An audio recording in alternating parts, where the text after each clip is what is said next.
At manalangin. Sino po yung nag-pray dito bago lumabas ng bahay? Amen. Napakahalaga pong ministeryo ito sa Panginoon. No?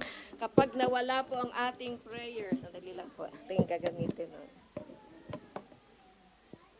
Kapag nagkulang na tayo sa prayer, ito yung ating pag-uusapan, may papasok po na kaaway sa buhay natin. Amen? So, basahin po natin. Saan pa ba ako titingin? Dito na lang. Ano po? Basahin po natin ang Mateo 26:41. Sabi po rito, magbantay kayo at manalangin upang huwag kayong madaig ng tukso. Ang espiritu'y nakahanda, ngunit ang laman ay mahina. Hallelujah. Alam niyo po mga kapatid, walang exempted sa mga tukso. Sino po rito mga hindi nakakaranas ng mga tukso? Wala. Amen. Lahat po tayo dyan dahil sinabi na ito sa atin ng Panginoong Jesus. No po? Pinaunahan na po niya sa atin itong salita niya na magbantay kayo at manalangin upang huwag kayong madaig ng tukso. Amen?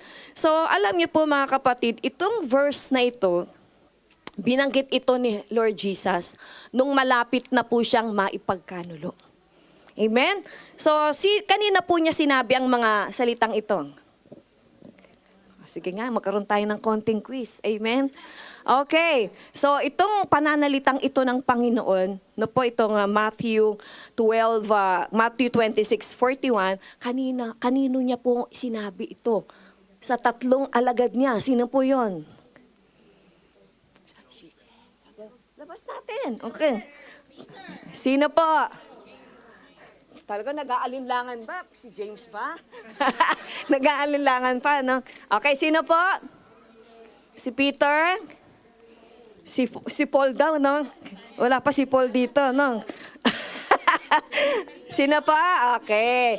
James, Peter, and John. Amen. Sila po yung sinabihan dito ng Panginoong Jesus. Sabi dito ng Lord, magbantay kayo at manalangin upang huwag kayong madaig ng tukso. So, sino po sila? Siyempre, sila po yung mga tatlong disciples ng Panginoon. Alam nyo, talagang sila yung mga naging close kay Lord. Yung tatlong yan. Ano po? So, sila po yung pinagsabihan ng Panginoon. So, sino po sila? Sila po yung mga close kay Lord. Isa sa mga 12 disciples po sila. Ano po? So, sabi rito, inano ko po rito, no? Sila po yung mga kagamit-gamit sa Panginoon. No po? Sila po yung mga kasama ng Lord nung time na siya ay nagmi-ministeryo dito sa lupa. Marami po silang nasaksihan, mga miracles, di po ba? Mga nagpabulag, mga nagpadilat ng mga mata, di po ba? Gumawa ng mga himala, ano po? Kasama po sila at kasama po sila, isa po sila sa mga naging witness. Amen?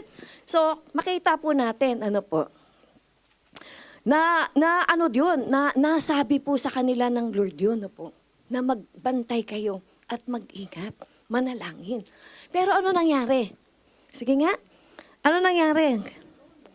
Oh, yan. Baka may natutulog dito ngayon. Sabihin mo, gising ka na. Baka matukso ka ng kaaway. Ayan. Kaya ano nangyari? Nadaig ng tukso at nagsitakbuhan. Sino iniwan? Iniwan si Jesus. Yan. Kaya alam niyo po, nangyayari din yan sa atin to eh. Di ba?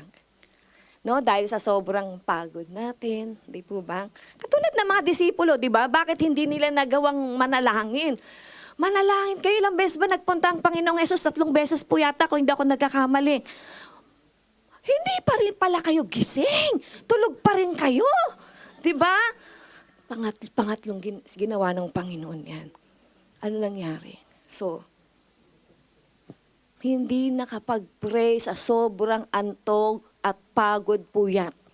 Nangyari, hindi nila nagawa yung habilin sa kanila ng Panginoong Jesus. So, ganun din ang nangyayari ngayon sa atin. Sabi ko nga po, huwag natin sabihin, kasi hindi nag-pray, kaya yan tuloy na-deny niya si Jesus. Tayo rin, di po ba? Kapag hindi rin po tayo nagbabantay sa pananalangin. Di ba? Bakit? Dahil po sa sobrang abala sa mundong ito. Kung paano ang mga disipulo ay nagsipagpagod, napuyat, diba? Sa sobrang antok, hindi nila nagawang manalangin. Ganon din po sa atin ngayon, diba? Sa sobrang gamit natin sa ating mga cellphone, di po ba? Sa sobrang gamit natin sa ating TV, sa trabaho. Minsan po, kung paano ang mga disipulo tinakbuhan ng Panginoong Jesus, tinalikuran ng Panginoon. Minsan ganon din ang nangyayari sa atin, almost di po ba? Yun ang nangyayari, di po ba? Inaalisan natin ang gawain sa Panginoon dahil nasisiyahan tayo sa takbo ng mundong ito. Yan, di naman po masamang magtrabaho tayo. Pero kung doon na po natin ibubuhos ang ating lakas, baka maiwanan tayo sa rapture niyan. Nag-rapture na, nagtatrabaho pa rin po tayo. Alam nyo mga kapatid, kailangan nasa first trip po tayo. Huwag po tayo magpapaiwan.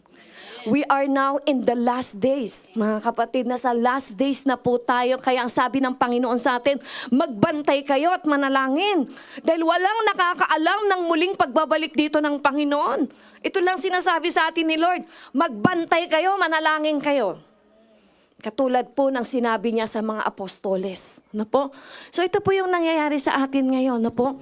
Minsan, sa sobrang pagod na rin po natin, talagang hindi na po natin magampanan yung sinasabi sa atin ng Panginoon na manalangin. Minsan magmananalangin po tayo, no po mga kapatid, pero half-hearted pa yung puso natin. Half yung isipan natin sa ating gagawin pa sa araw na ito. Mga kapatid, huwag tayong umasa na mapoproteksyonan tayo sa gawa ng mundong ito, sa mga tukso ng kaaway, hindi po tayo seryoso sa prayer natin. Hallelujah! Praise the Lord! Hallelujah! Kaya hallelujah! Kaya kinakailangan natin, kinakailangan nating magbantay. Talagang we need ngayon na ang daming gawa ni Satan. Alam niyo mga kapatid, isang example lang po ito, Yung mga tukso, lalo pag wala kang bakod ng panalangin, ang dali mong matulak. Minsan manonood ka lang nga ng mga pinapanood mong gustong sa YouTube. Minsan may mapapanood ka at magpa-flash na mga mahalay na mga pelikula. Paano na lang kung wala kang bakod ng prayer? Baka nabukas mo na yun. Diba? Kaya mga kapatid, ang dami na po ngayon dito sa kawagawin po natin by the Lord's grace. Alam nyo, huwag natin hayaan na mapasukan po tayo. Kasi it's very hard po na kumilos ang Holy Spirit kapag may hati yung puso natin. Yung kalahati ng puso natin na sa mundo, yung kalahati ng puso natin na kay Lord. Di po ba? Kumbaga, di ba sabi ng Panginoon, siya yung jealous God. Ayaw niyang may kahati sa paglakad natin sa Kanya. Kaya minsan, sa buhay natin, parang ang hirap kumilos ng presensya ng Diyos. Invite tayo ng invite, pero bakit wala tayong nararanasang pagbabago sa puso natin? Bakit still the same pa rin yung pananalita natin, pag-iisip?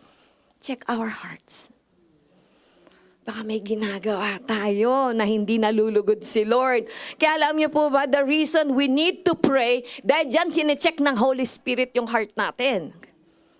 Dyan kinikilos, dyan tayo kinakausap through prayers. Amen? So tanong po ngayon sa atin, ano nga ba ang watch? Ano ba ang watch? Watch, magbantay. Sige nga, ano sa tingin niyo yung magbantay? Manood. Parang ang hirap tumawa dito kasi ang daming video. Parang nako, sobra naman ang tawa ni Pastora Menchi. Ako baka may mag-comment sa akin dito. Praise the Lord. Hallelujah. So, watch tayo. Pero may nakuha po ako. Sabi rito, salamat sa inyo mga kasagutan. Sabi dito, watch, it means that we have a constant connection with God.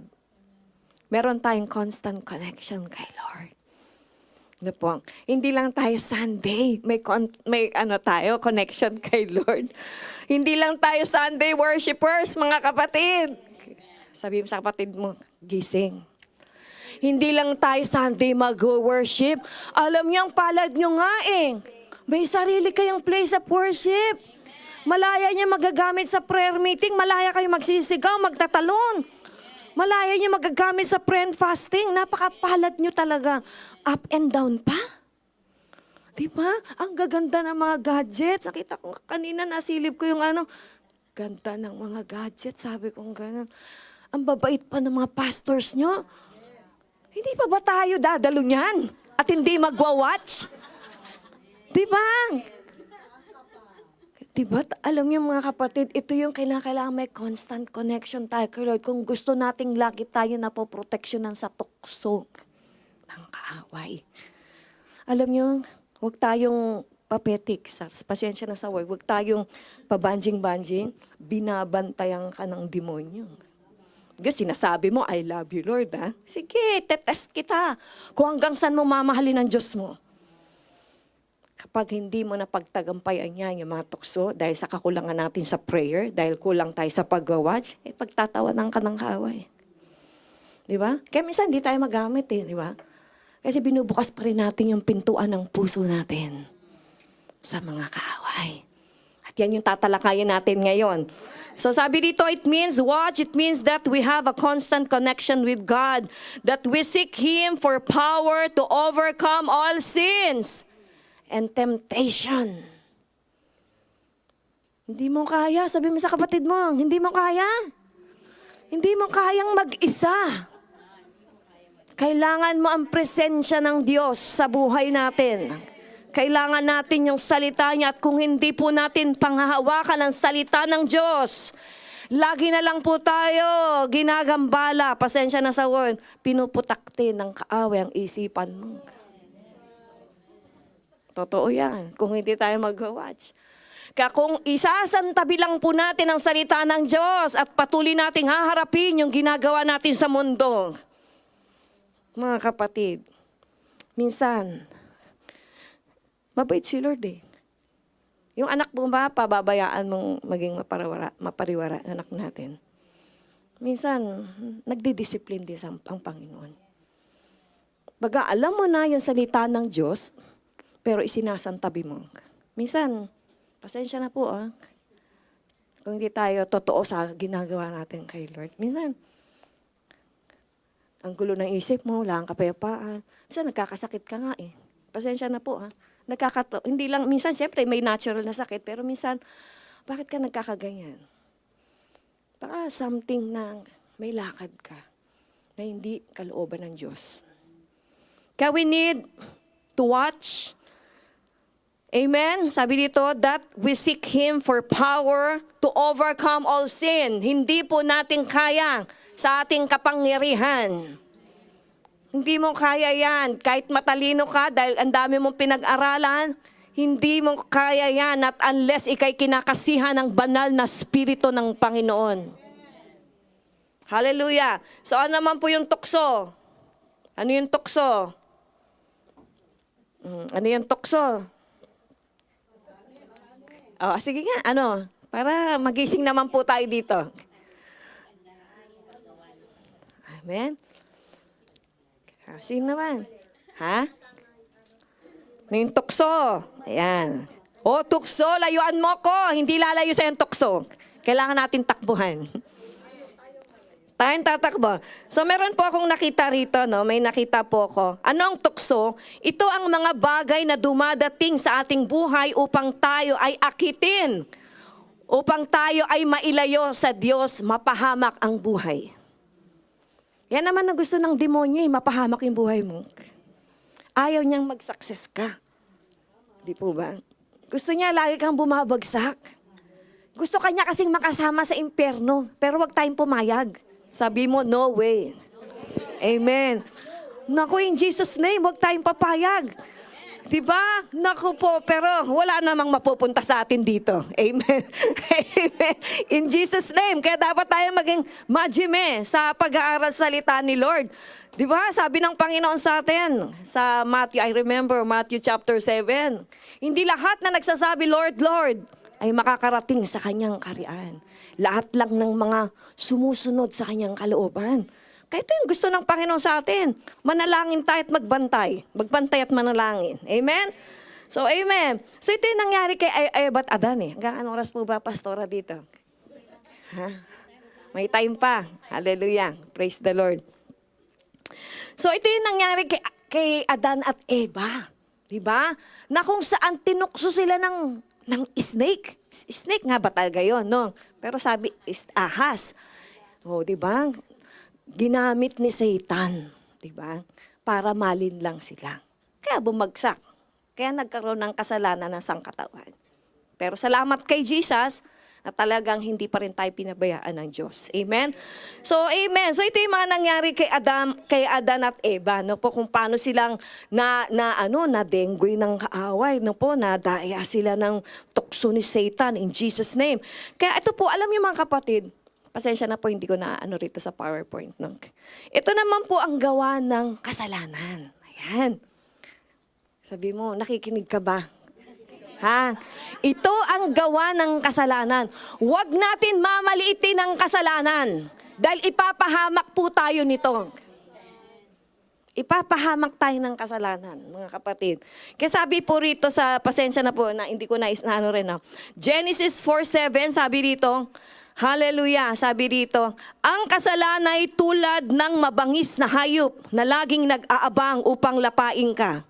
Nais nitong pagharian ka, kaya't kailangang mapaglabanan mo ito. Diba? Kailangan mapaglabanan through the power of prayer. Ito yung gusto sa atin ng demonyo, yung kasalanan, lalapain ka niyan. Kapag di tayo nag-pray. Alam niyo ba di tayo nag-pray sa sin? Sabi ng James, di po ba, kung di po ako nagkakamali, kung yung mga bagay na alam natin na dapat gawin, ngunit hindi natin ginagawa, ito'y nagkakasala tayo. Sinning against the Lord, hindi ka nakikipag-communicate kay Lord. Ibig sabihin, kapag hindi tayo nagpipray, kanina tayo nakikipag-communicate sa mundo. Diba? Yun lang yan. Kaya makikita mo, punong-puno ng kamunduhan ang isipan mo. Kaya minsan, ayaw mo mag-pray, ayaw mo basa ng Bible, kapag pinuspos na ng mundo ang isipan mo, pinakain. Kaya makita natin, ang lupay-pay natin bilang bang, hindi na tayo kinakailangan. Mag-worship ka, taas mo kamay mo. Kusa na lang yan. Sabihin mo sa katabi mo, kusa yan. Kusang tumataas yan, hindi na yung worship. Taas natin yung kamay natin. Talagang lumalabas na yung mga worship leaders, di pa rin natin mataas-taas yung kamay natin. Kusang loob yan kung talagang may connection ka sa Holy Spirit, inuudyukan ka. Amen? So, praise God. Hallelujah. So, ito po yung tatlong tukso na kinakailangan nating mapaglabanan through prayers. Tabi ko, ano yung mga katabi mo? Makinig ka, sabihin mo. Praise God. Hallelujah. Alam mga kapatid, uunahan ko na po kayo. Ang word ni Lord para sa atin. Na po, ang mga lingkod ng Lord, ginagamit lang tayo. Lahat to para sa atin, para ilabas yung kanyang message. So, makikita natin, Pastor, parang pinakikinggan ako, hindi po. Mensahe ito ng Holy Spirit sa atin, para lahat sa atin yan. Amen. Okay, yung tatlong tukso na kinakailangan nating mapaglabanan, yan po yung... Ayan po. Praise the Lord. Tataasan ko dahil mababa. Okay. Yan po yung tatlong tukso. Unang tukso yan, ano po? Mga tuksong dapat bantayan sa pananalangin. Huwag lang tayo puro hingi kay Lord, blessing. Lord, gusto ko ng ganito, gusto ko ng gano'n. Kinakailangan, higit sa lahat, pinapoproteksyonan mo kay Lord yung espiritu at puso mo eh. Dahil yan ang pupunta sa langit. Yung mga bagay na yan, maganda naman, pinagpipray natin. Pero higit sa lahat, yung primary na, yun talagang yung priority natin, kung ano yung pagpipray natin, yung puso mo na alagaan ng Holy Spirit. Yung puso mo, yung isip mo, alagaan ng Lord.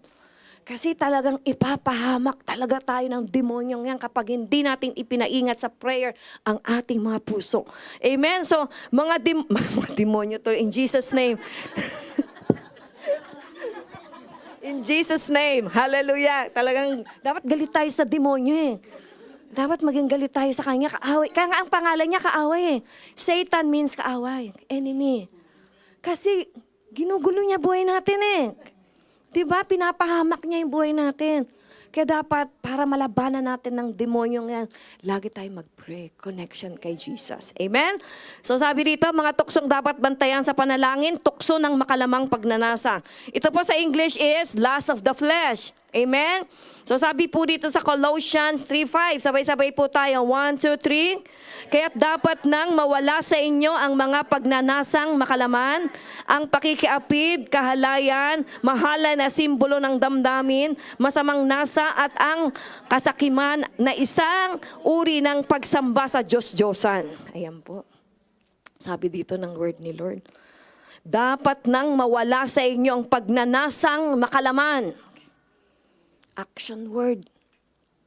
Hindi lang puro tayo prayer, kinakailangan may action tayong ginagawa sa buhay natin. Iniiwasan natin yung mga bagay na makapagdadala po sa atin sa kapahamakan dito po sa mga pagnanasang makalaman. Alam niyo po, dito po mag-focus po tayo rito, sa word dito. Kaya't dapat nang mawala sa inyo ang pagnanasang makalaman.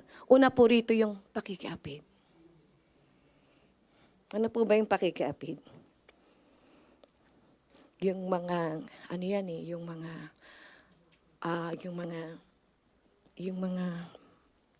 pinano ko yun eh, teka muna, nasa cellphone ko.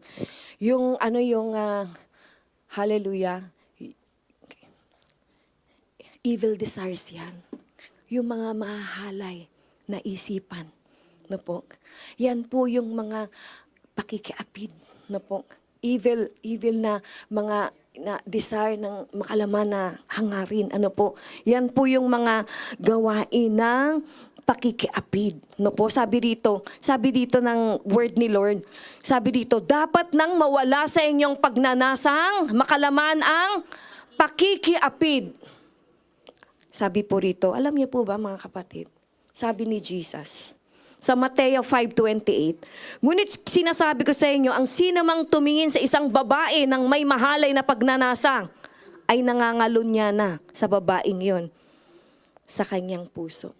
Tumingin ka pa lang, nagkakasala ka na kay Lord. Kaya kinakailangan nga mag-pray tayo eh. Kasi kapag nagpe-pray tayo, binibigyan tayo ng langis ng Holy Spirit upang huwag tayong mag-focus sa ganong klaseng kahalayan. Amen? Example po dyan, pag pumupunta po tayo ng 7-Eleven, lagi po itong binabanggit. Di ba? Pagpasok mo pa lang, nakikita mo doon yung mga hubad na babae. Even tayo nga mga babae, di po ba? Napapalingon tayo sa kalagayan ng itsura nila eh. Di po ba? What more, yung mga opposite sex. Di po ba?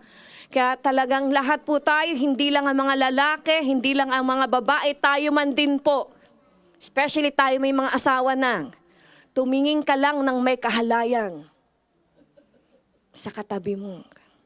Nagkakasala ka na kay Lord. Ano ibig sabihin nun? Dinudumihan na ng demonyo yung isipan mo. Kaya makita mo, hindi mo makita yung glory ng Panginoon kapag pinadumi mo sa kaaway ang isipan mo, ang hirap mo ng manalangin. Ang hanap mo na yung mga makamundong hangarin. Ayan ang mga gawain ng laman. Alam nyo, may isang kwento. Ewan ko kung narinig nyo na po ito. Isang totoong kwento po ito. Kaya ang church natin, especially ang praise and worship team, kapag hindi tayo lumuhod sa presence ng Lord, kapag hindi tayo nagbabad sa prayer, kasi tayo po yung pangunahin sa gawain ng Diyos eh. Tayo yung target ng demonyo. Pag nawala ang praise and worship, di po ba? Paano? Di po ba?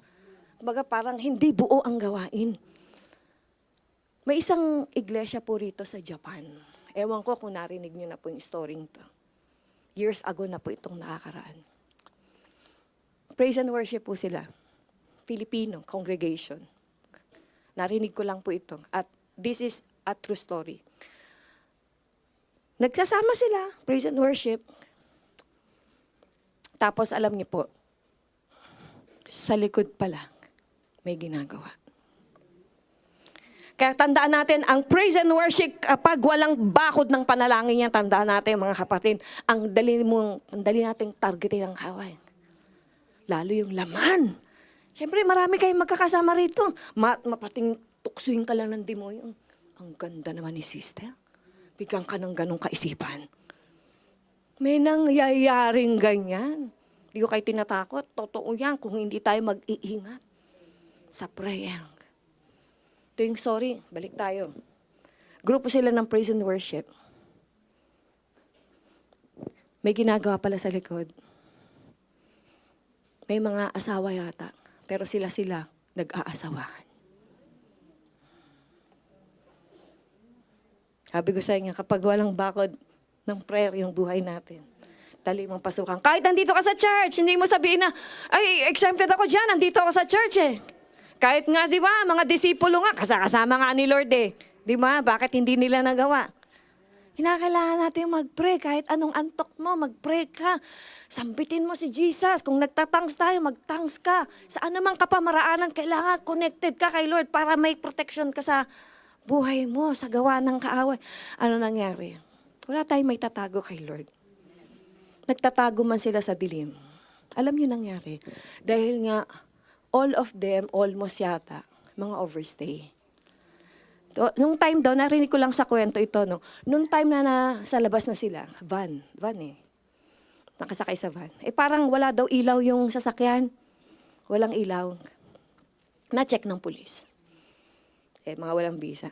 Yung mga part ng team ng worship, nahuli, pinauwi.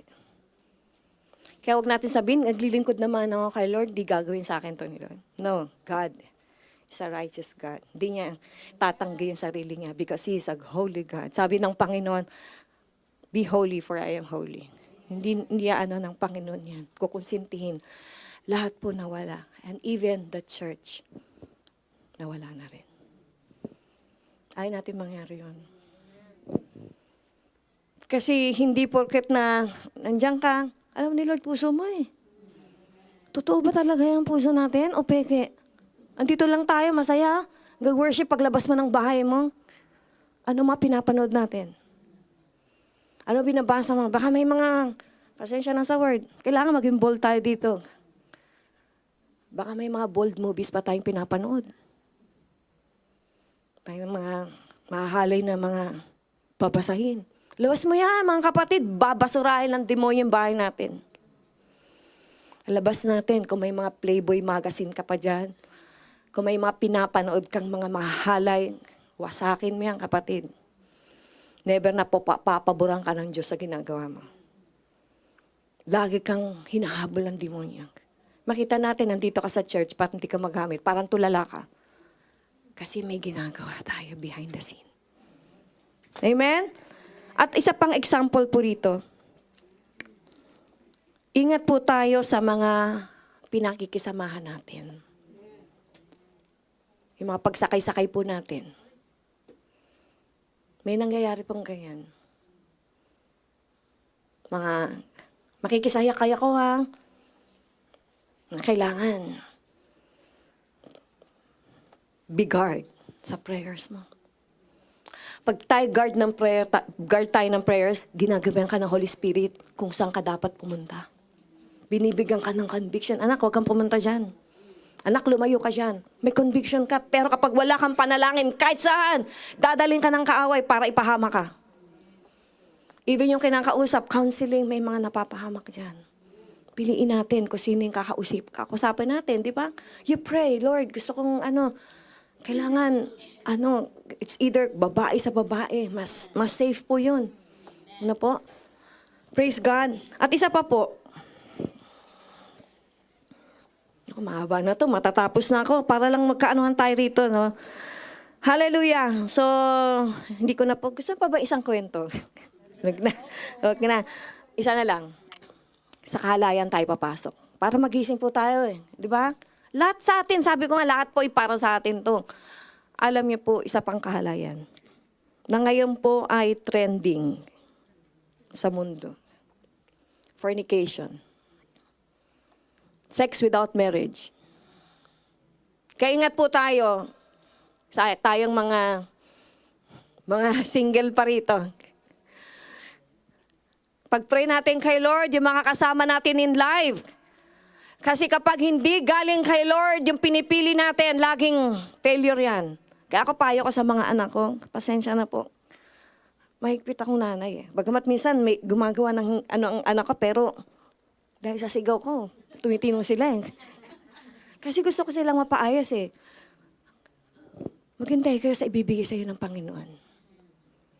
Sabi ko, kumbaga, may prayer ako sa mga anak ko eh. Kumbaga, bakit mama, ganito na edad nila, ganito na ako. Hindi. Dahil ang lakas ng tukso ng kaaway, lalo sa mundong ito. Kahit anak ka ni Lord, kung hindi ka magiging mapagbantay, kaya kang pasukin yan ng mga kahalayan na yan. Tayong mga single dito, you pray. Huwag natin sabihin, tanda ako na Lord, kahit sino na lang na ako.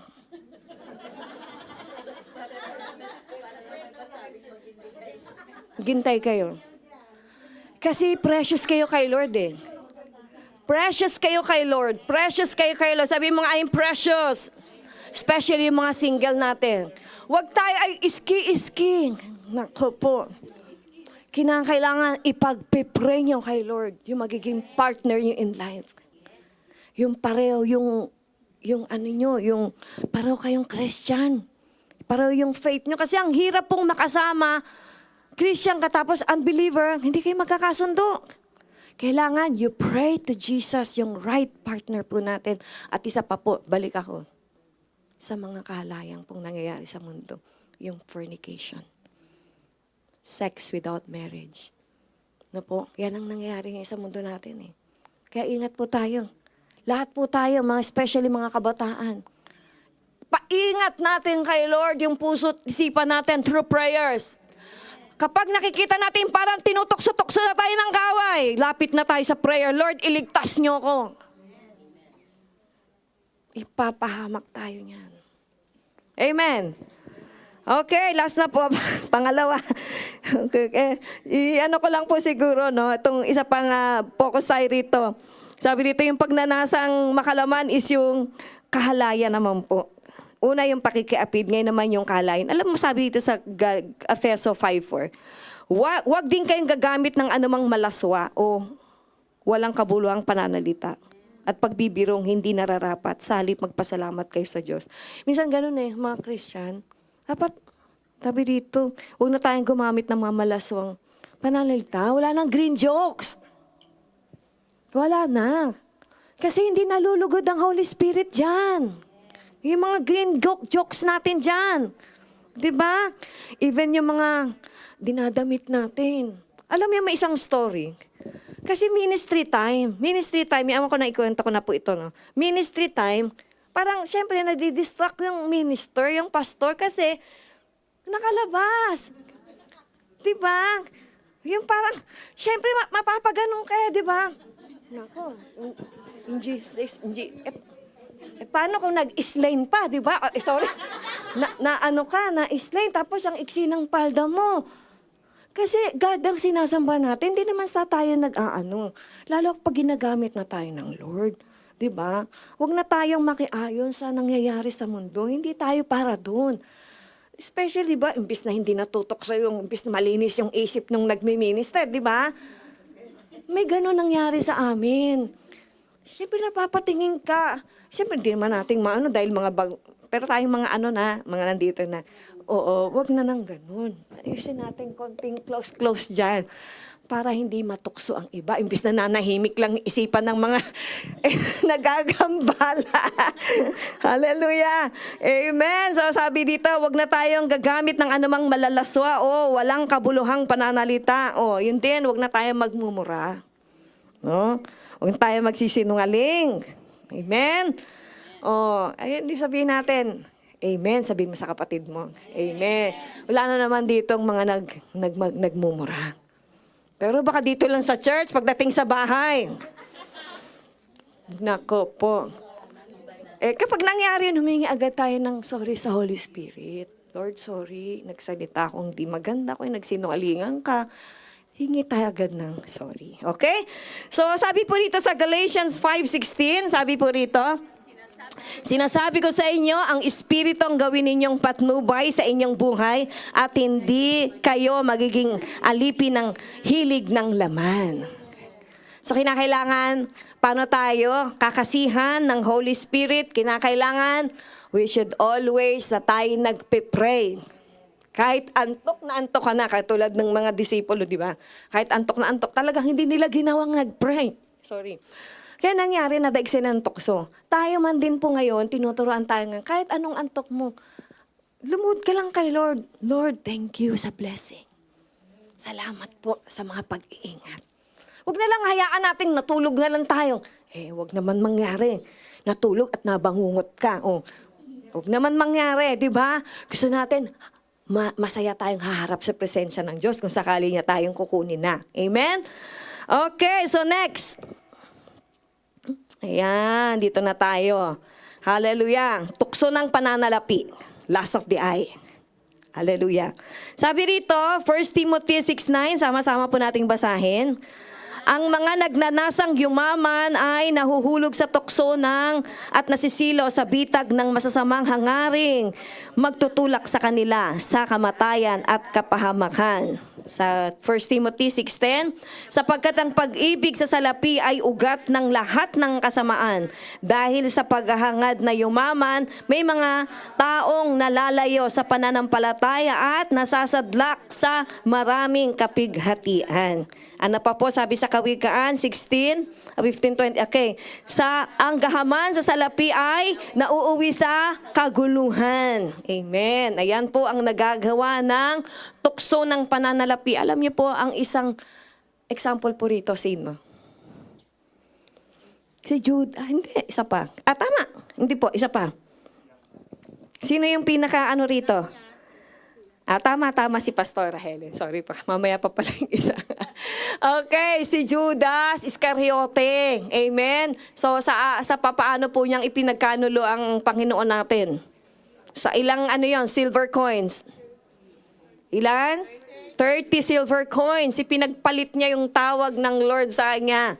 Ano po? Yan po ang nagagawa ng mga natin, gahaman sa pera natin, no? Pag hindi po tayo nagbantay sa pananalangin, mga kapatid, tayo man din po, nangyayari sa atin minsan yan, na ipagpapalit natin yung gawain kay Lord. Di po ba? Minsan, na-assign na sa'yo, sister, ganito ka, may ganitong gawain mo. Dahil sa tinawagan ka ng amo mo, ganito saan, kailangan mo pumasok sa ganitong araw. Minsan, wala naman siguro rito, no? Na ipagpapalit yung gawain kay Lord. Diba? Ipinagtatrabaho na natin. Imbis na magamit tayo ng Panginoon, dinadala po natin. Di po ba? Sa trabaho. Alam niyo mga kapatid, sabi ng Panginoon sa atin, seek thee first thy kingdom of God and all these things shall be added to you. Unahin mo ang kalooban ng Diyos, especially pag Sunday. Huwag nating ipagpapalit ang trabaho. Huwag nating ipagpapalit. Di po ba? Kung talagang kailangan lang talaga. Di talaga, lalo yung mga ibang kailangan pumasok. Pero yung talagang, kumbaga parang ginawa na nating yun na yung natin, lagi na natin ginagawa. Every Sunday, wala na po tayo. Pinagpalit na sa trabaho. Alam mo yung may isang totoong story dito eh. Yata siya, isang worker ng Lord. Totoong story din po ito. Isa siyang worker ng Panginoon. Nagpaalam sa pastor. Pastor, hindi muna po ako dadalo ng mga panambahan sa pinayagan. Dahil may pangangailangan. Mga 1 month po ata siyang hindi nag-serve kay Lord. Parang gemba yata ang trabaho. So yun, trabaho siya. Wala siyang Sunday, wala siyang ministry dahil pinasok niya sa trabaho niya. Alam niyo kung anong resulta? Nagtrabaho siya ng 1 buwan. Nga lang yung kinita niya po ay nawala. Nawala daw po yung kinita niya. Totoo yun nangyayari yung mga kapatid. Kasi nangyari din sa akin minsan yan eh. Nung ako'y bago-bago pang Kristiyano. Dahil sabi nga kapag hindi ka talaga tunay na nagbantay sa pananalangin, madali kang madaya ng tukso ng pananalapi. Diba? Pag nakita mo nga lang yung mga yan dyan, di po ba? Kumikinang na yung mga mata natin. Ay mga kapatid, nangyari sa akin. Yung tights ko, inihanda ko na yung tights ko eh. Pero sabi kong ganun, Dahil nga kulang pa ako sa pananalapi nun. Bago-bago pa ang Kristiyano nun. Tinabi ko na. Pero sabi ko, gagamitin ko muna yung tithes ko dahil may gusto akong ilibre. Ipanlilibre ko yung tithes ko. Nasilaw ako sa tithes ko. Ito na muna yung panlilibre ko. Pagdating ng bayaran, sana yung sinukot ko rito? Nawala yung pambayad ko. Kasi hindi para sa'yo yan eh. Para kay Lord yan eh. Pinagnanakawan natin ang Lord. Diba? Totoo yung kaya yung dapat ilibre ko, siya na yung nagbayad sa akin. Napahiya pa ako. Pasensya na ha, sabi kong ganon. Yun po ay si Pastor June. Yung panahon, bago kami ikasal, sabi kong ganon, sige, nilibre kita. Sabi kong ganon, akong bahala. Parang ako magtitrade sa'yo. Pagdating ng bayaran, nawala na yung, tithes ko yun eh, pinakialaman ko. Hindi ako mahiya dahil totoong nangyayari. Talagang minsan, natutokso tayo kapag hindi talaga tayo nagbabantay sa prayer eh. No? Kaya sabi rito, no, una dyan anong tawag doon? Si Judas Iscariote. Di ba napahamak siya? Di ba? Dahil sa kasakiman sa pera. 30, doon lang pinagpalit niya yung calling niya kay Lord. Tayo man din, mga kapatid, wag natin pagpapalit yung calling natin kay Lord. Sa halaga lang ng Jumang. Di ba? Ipinagpalit mo tapos may iwanan ka sa lupa. Naku, hindi napasama sa rapture dahil hindi nagbantay. Dahil sa sobrang trabaho. Amen? Alam niyo, isang story din po. Yung gawa ng mundo, yung pananalapi. Alam niyo minsan, tinreat ako ng mga anak ko. Tinreat ako ng mga anak ko si Judith Jill dahil Mother's Day. Hindi ko alam, sabi niya, bumaba kami na Ikebukuro. Yung pala may plano yung magkapatid. Regaluhan ako. Alam mo, pumunta kami sa Ikebukuro. First time kong nakita yung lugar na yun. Yung lugar na kung saan andun lahat ang mga branded. Sabi kong ganon, kung wala siguro kong Lord sa buhay ko, kung wala kong word ng Lord sa buhay ko, ang dali kong maakit. Sa papaanong paraan, sabi nga eh. Yan yung pananalapi. Minsan, dahil sa sobrang akit mo sa gawa ng mundo, minsan tatalikuran mo yung tawag ng Lord sa'yo eh. Magpo-focus ka sa trabaho mo. Magpo-focus ka sa mga pagkikitain mo dahil may gusto kang kunin. Di po ba? Yan ang nagagawa kapag ang mga anak ng Diyos hindi naging mapagbantay sa pananalangin. Naaakit tayo ng ganda ng mundo. Yung pananalapi. Di po ba? Minsan, di ba, bakit nga nagkakaroon mga scammers, di po ba? Yan yung gawa ng mundo eh. Di ba? Tayo ngang mga Kristiyano na tinutokso pa lalo pa yung mga walang alam sa salita ng Diyos. Ang dali-dali nilang akitin. Kaya ang daming daya ng mundong ito, yung gawa ng spirit ng lust of the eye, yung gawa ng, yung tukso ng pananalapi. Bakit ba nag-aaway-aaway ang mundo, ang mga sa government, di ba? Gawa yan sa ganito. Kaya tayo po mga kapatid, no? Bilang mga anak ng Diyos, kinakailangan po natin maging maingat po tayo sa tukso ng pananalapi. Kailangan nating manalangin para wag tayo maging greed. Diba? Marunong tayong tumulong kasi alam niyo, pag kulang na tayo sa panalangin, minsan nagrereklamo na tayo. Tulong na lang ako ng tulong. Ikaw naman tumulong, lagi na lang ako. Diba? May mga ganong pagkakataon kapag greed ng puso mo. Ayaw mamigay. Di po ba? Kaya ito yung sinasabi ko sa inyo mga kapatid. Huwag natin ipagpapalit ang presensya ng Lord. Ang tawag niya sa atin. Maraming offer ang mundo, mga kapatid. Ang daming offer. Minsan talagang, alam mo, may isa akong nakilala. May alam ako. Dahil siguro, gusto niya ma-experience, siguro kumita ng malaki. 24 hours nagtrabaho. 24 hours talaga. Walang tulugan yun. Pero alam niyo, yun nga lang. Yun ang ginagawa ng kaaway. Kasi kapag wala ka ng pahinga, hindi ka na magagamit ni Lord. Diba? Matutulog ka na lang yan. Diba? Ang puro na lang gawin mo, gusto mo kumita ka, bibili ka ng lupa, bibili ka ng mansion. Kaya alam mo minsan, dahil sa natin, natutokso tayo ng laman, di po ba? Bili tayo ng bili sa ganyan, sa mga online, mga credit cards. Di po ba? Minsan punong-puno na tayo ng utang. Di ba? Pero pag meron tayong Holy Spirit, binibigyan tayo ng wisdom kung ano yung mga dapat lang natin bilhin. Di ba? Pero pag wala tayong prayer, labas tayo rito. Total, may credit card naman ako. Kayang-kaya yan. Pagdating, ayan, paano nababayaran to? Minsan yung budget ng pamilya nawawala, nagagastos. Dahil dito sa tukso ng pananalapi. Ayan po. So yan po yung pangalawa, no? Na tukso na kailangan nating ingatan sa buhay natin. And number 3. Ayan, tukso ng pagmamataas. Yan yung pride of life. Amen? So, ayan po, Kawikaan 16:18, sama-sama po nating basahin. Ang kapalalo ay humahantong sa pagkawasak at ang mapagmataas na isipan na ibabagsak. Hallelujah. So, ano pa po nakalagay rito? Kawikaan 15:12, ayaw mapagsabihan ng mga palalo at sa matatalino'y di hihingi ng payo. Hallelujah. So yan pong dalawang verse na yan. Alam niyo po ba, sino po yung kanina, yung sa pananalapi, nabanggit natin, si Judas Iscariote. Ngayon, sino po yung pinakapangunahin, no, na nagmataas at ibinagsak ng Panginoon? Yan, si Lucifer. Di po ba? Siya yung head ng mga angels nung hindi pa siya nagkakasala. So ano yung ginawa niyang kasalanan kay Lord? Di po ba? Sabi dito, basahin na lang po ninyo kung paano nagkasala si Lucifer sa Isaiah 14:12-17. May nakalagay po ritong verse, sabi rito, I will be like the Most High. Gusto niyang kunin yung glory ng Panginoon. At nangyari, ibinagsak siya rito sa lupa. Dahil sa sobrang pride. Di po ba? At ilang anghel ang kanyang kinuha.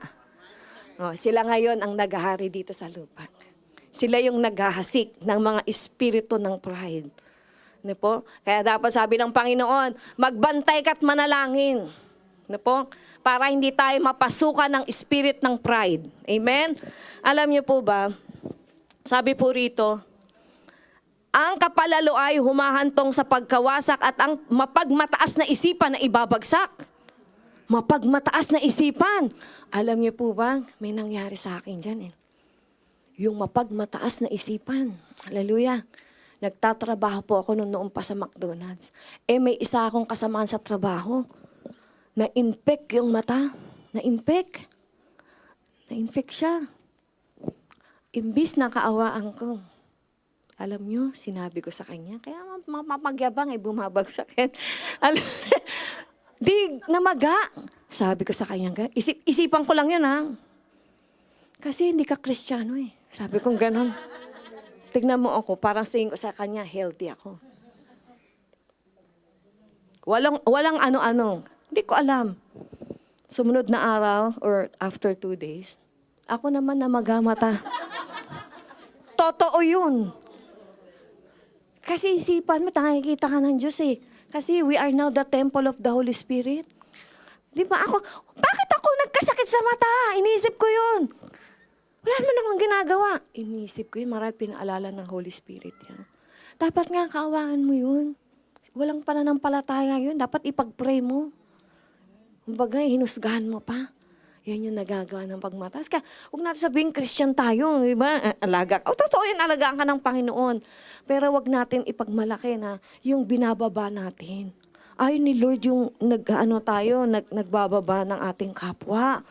Kaya di ba, sabi ko, ano yung gawin sa'yo, gagawin din sa'yo yun, di ba? Anong inasik mo, aanihin mo, kaya nangyari sa akin.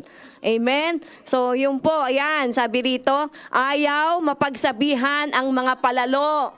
At sa matatalino'y dihingi ng payo. Alam niyo po ba, dito natin makikita kung meron pa tayong pride sa puso. Kapag pinagsabihan ka, kung ano ka, bakit ikaw din naman, ganon, di ba? Di ba? Kaya ba nga, pag pinagsabihin, aalis na ng church. Mag-iiba na ng ibang church yan. Pero wala naman sa kawago eh. Palakpakan natin si Lord sa buhay niya. No turning back, masaktan man tayo, pinapayuhan man tayo. Kasi para sa atin yun. kami man din po mga lingkod ng Diyos, nire-rebuke din kami by the word of God. Ngayon, kung tatalikod natin, kada rebuke, talikod, may re-rebuke na naman sa ila. Hindi ka na lumago-lago. Ang dami mo nang inatinang gawain. Hindi ka na magamit-gamit. Puro ka offend ako. Hindi tayo lalago nun. Sabi nga, ayaw mapagsabihan ng mga palalo. Walang palalo na sa atin kasi tayo nga dahil lang sa biyaya ng Diyos tayo naligtas. Ano po? So ano po bang ibig sabihin ng pride? Pride. Alam niyo na siguro yun to na. P-R-I-D-E. Ano yung nasa gitna yan?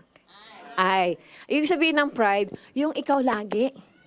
Ikaw yung sentro sa lahat ng bagay. Ikaw lagi yung bida. Kaya nga pride, ay, ako, apology. May sinasabing ako. Diba? Ikaw lagi ang bida, ikaw lagi yung tama. Ayaw mo mapagsabihan.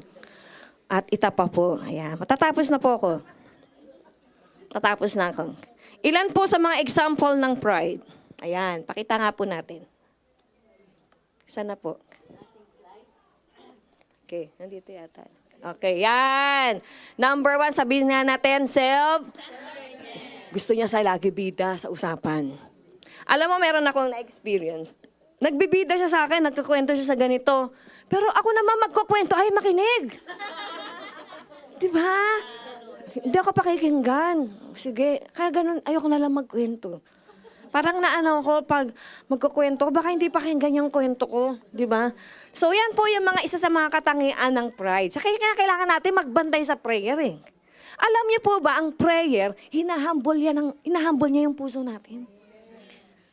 Tinutunaw niya yung mga kasamaan sa puso mo. Kasi talagang madumi puso natin, di ba? Sabi sa Jeremiah 79 po ba yun? Talagang madaya ang puso ng tao. Ano pa po? Boasting. Ano ba ang boasting? Mga yabang. Oh, di ba?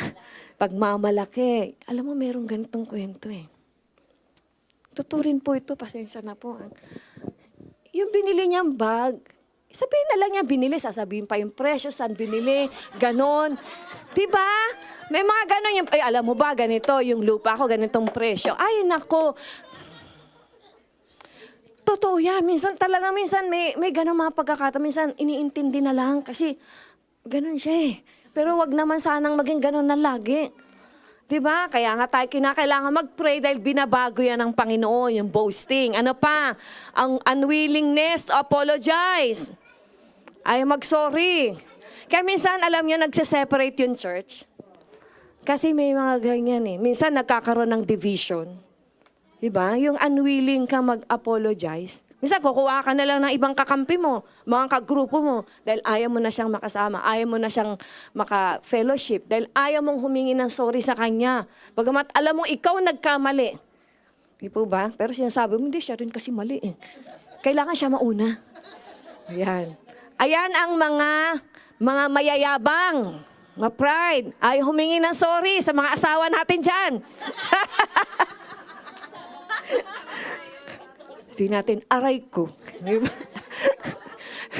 Kinakailangan, diba? Kung sino yung nagpapakababa, yun ang mature.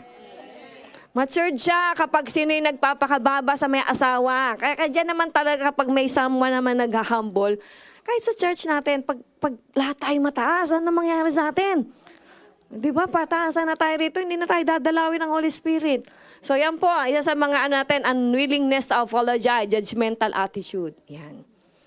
Kala natin, di ba, darating siyang parang butas-butas yung pantalon niya.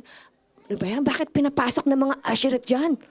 Hindi ba na bawal si pastora? Ba't pinapayagan yung ganyang klaseng damit? Pero hindi natin alam. Sa lahat ng offering natin, siya yung pinakamalaking nagbigay. Diba? Hindi natin alam, kaya don't judge. Diba? Si Lord lang pwede mag-judge. Pag-pray mo na lang. I-judge mo kaya ang sarili mo rin. Tingnan mo muna yung sarili mo. Bago tayo mag-judge, tingnan mo muna yung sarili mo kung ano bang lagay ng buhay mo. Amen? So, judgmental attitude, yan ang mga senyales na mga pride, reluctant, mga pinipilit na maglingkod. Pinipilit ka pang. Lalo pag may sinabi ka. Minsan, hirap mo utusan eh. Di ba? Bakit mo ako inutusan? Mas marami akong pera sa'yo. Ganda yung trabaho ko. Tinapos ko college. Inutusan mo lang ako. Minsan may mga ganun eh. Sister, maghugas ka naman dyan. Totoo yun. Alam, may isang gawain tayo may pinuntahan po kami. Nag-ano kami doon, may isang gawain, years ago na po itong nakakaraan, na gusto ko lang i-share. May isang gawain tayo doon, sa JCOB din. Patapos na yung gawain doon. Tapos may nakita ko isang kapatiran. Paparating, okay sis, kamusta ka na? Parang sorry Lord. Parang, bakit ka nandito? Ganon, parang ganon. Kasi maglilinis po ako. Alam mo kung ano yung teacher yun. Tapos asawa niya, doktor. Bakit ka nandito? Maglilinis po kasi kami. The more tayo nagpapakababa, tataas ka ng Panginoon. Pero pag tayo nagpakataas, nako, kayang-kayang kunin ng Lord ang lahat sa'yo. Kayang-kayang alisin ng Panginoon yan. Pag tayo magyayabang, pasalamat tayo lahat yung mga nare-receive natin. Be humble tayo, especially pag naglilingkod tayo. Kasi yung mga lingkod ng Diyos, yung mga pastora natin, ginagamit silang instrumento ng, pag may sinasabi sa akin, sister, paggawa naman to, huwag tayong magreklamo. Pero wala naman atang nagreklamo. Palakpakan natin si Lord sa Kawagway Church. Envy, ayan, naiinggit. Yung mga senyales ng mga prideful. Mga envy, mainggitin. Diba? Kapag may magandang damit, pag maganda yung gamit niya, may bago, nako, lalo isa pa. Kapag ginagamit. Parang mas magaling yata ako dyan Bakit siya ang nilagay? Minsan ganun Nagkakaroon tayo ng sama ng loob at iniisip natin, bakit hindi ako ang inilagay? Mas magaling akong mag-opening prayer sa kanya. Diba? May mga ganong pagkakataon. Yun yung mga inggit. Diba? Yung mga crab mentality. And last, refusing advice. Yan yung mga mayayabang ayaw magpa-advise. Di po ba? Ayaw humingi. Ayaw niya magpa-advise. Diba? Kala niya, alam na lahat niya. So, yan po ang ilan sa mga senyales na kapag tayo may pride. So, sabi po rito, last, Filipos 2:3, tatapos na po tayo. Okay, 1, 2, 3. Huwag kayong gumawa ng anuman dahil sa paghahangad ninyong maging tanyag. Sa halip bilang tanda ng pagpapakumbaba, ituring ninyong higit ang iba kaysa inyong mga sarili. Ayan, praise God. So yan po yung kinakailangan nating gawin. Ano po? Alam mo, hindi madali na talagang i-humble down mo yung heart mo. Not unless kinikilos ka ng Holy Spirit. Tayo matigas ang puso ng tao, po. Ang magpapalambot lang yan through the power of prayer. Kapag andun lagi yung constant connection natin kay Lord. Po? Gusto ba natin lagi tayo naiingatan sa tukso? Sa tukso ng saan? Sa laman? Tukso ng pananalapi? Tukso ng pride? Maingatan tayo dyan kapag lagi tayong may pananalangin. And last, sabi dito, paano mapapanatag ang sarili laban sa tukso? Ayan. Siyempre, una yan, kinakailangan nating manalangin. Paggising mo pa lang ng umaga, sister, brothers, mag-pray ka na. Huwag mo na yung cellphone. Huwag mo na kung ano man yung mga bagay na hindi mahalaga. Mahalaga una yung prayer mo. Unahin mo na si God. Siya yung mag-iingat ng buhay natin. Na kailangan nating manalangin. Pangalawa, mag-ayuno. Diyan natutunaw ang mga espiritu ng tukso ng kaaway. Binibigyan tayo ng anointing. Pag tayo nag-ayuno. Kaya dapat, pag meron tayong church, prayer and fasting, dumalo po tayo. Parang nawala yung amen. Kaya nalakas ng amen no? Importante po talaga yun. Kaya minsan yung demonyo, inahadlangan niya tayo na wag punta ng fasting kasi alam niya na may mangyayaring himala sa buhay natin kapag tayo nag-ayuno. No? Kaya daluan po natin ang pag-aayuno, diyan po tayo mapapanatag laban sa tukso. Especially magkaroon din po tayo ng ating personal prayer and fasting. Alam mo, pag lagi tayo may fasting, nawawala na yung focus natin sa mundo. Focus lagi natin na kay Lord. Yun ang makakapagligtas sa'yo kapag focus mo lagi na kay Lord.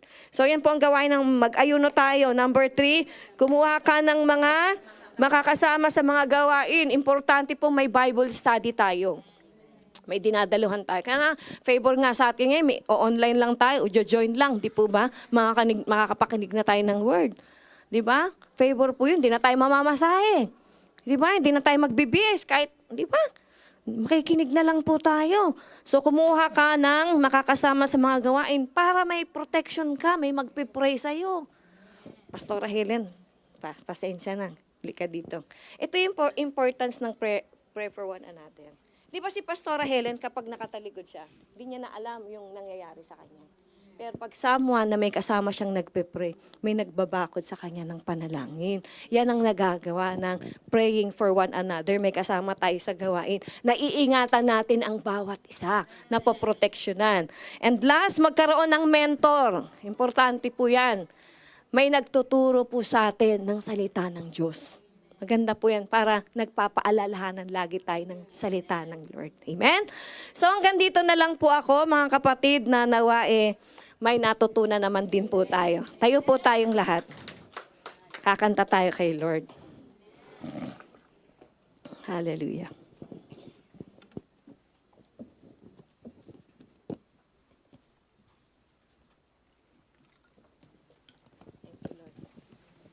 Siya yung Diyos na sumasagot sa ating panalangin.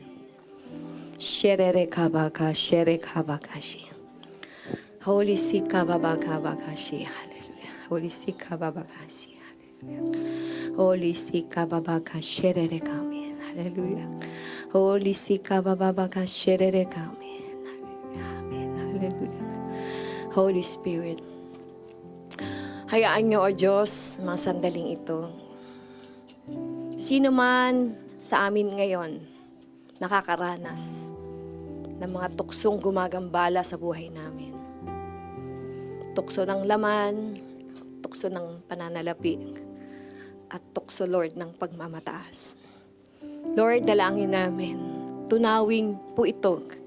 Tunawin ang Holy Spirit niyo po, Amang. Ang mga gumagambalang Espiritong ito, God. In the mighty name of Jesus. Hallelujah. Father God, dalangin ko sa mensaheng itong ibinigay niyo, Father God. Tumimo, Panginoon, sa puso ng bawat sa amin, Lord God, na tunay na maging mapagbantay po kami. Lord, patuloy na nagpipray na hindi po kami matulad, Lord, sa mga disipulo na nakaligtaang manalangin kung kaya't natukso ng kaaway. Lord, gusto po namin na lagi po kaming malinis, Lord God, payapa ang puso, Father God. Lord, dalangin ko, dinggin niyo po ang mga panalangin po namin. Linisin niyo ang mga puso namin. Kung may mga ginagawa pa kami, Lord, na mga bagay na hindi nakakalugod sa inyo, Father God. Lord, hayaan niyo pong expose niyo. Expose, Father God, yung mga anak niyo po na lumalakad nang wala sa kalooban niyo, Father God. Lord, hayaan niyo pong ilantad niyo ang puso namin, ipakita niyo sa amin yung mga bagay na dapat naming isurrender sa inyo dahil ito yung mga bagay na nagpaparumi pa sa aming mga buhay. Kung kaya, Lord, andito pa rin, tinutokso-tokso kami, dinadalaw ng mga kaaway, Lord. Hallelujah. Lord, kayo ang Diyos na sumasagot sa panalangin. Mawi tayo kay Lord.